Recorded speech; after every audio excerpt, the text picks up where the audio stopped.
मी बाजरीची भाकर केलेली, गावठी बाजरी इतकी छान लागते. आणि बघा तिला पापुद्रा म्हणजे पोपडा पण किती आलेला आहे बघा. अगदी म्हणजे पूर्ण फुगलेली आहे ती. आणि मटण केलेलं मटणाच्या भाजीबरोबर. तसंच आता ह्या मटणाचं सूपसुद्धा मी दाखवणार आहे. तर सर्दी खोकला पडसेसाठी तर हे सूप प्यायचं. आलं लसूण मिरची कोथिंबीर टाकून ते हळद मीठ टाकून ते केलेलं आहे येल्लो कलरचं.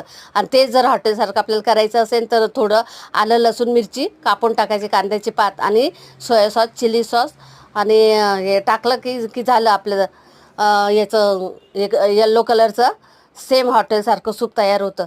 तर नक्कीच टेस्ट घ्या. आणि सर्दी खोकल्यासाठी अगदी उपाय रामबाण औषध आहे हे. तर खूप छान रेसिपी मी घेऊन आलेली आहे. तर बघा नक्कीच करून बघा. हे सूप प्या, तब्येतीला अगदी छानच असतं, हेवी असतं. आणि अगदी म्हणजे सर्दी जर असेल तर ती लवकरात लवकर जाते आणि पोटसुद्धा भरतं. तर म्हणून घरच्या घरी हे सूप करून प्यायचं. तर मी मीनाक्षी बोलते, मी मराठीमधून बोलते.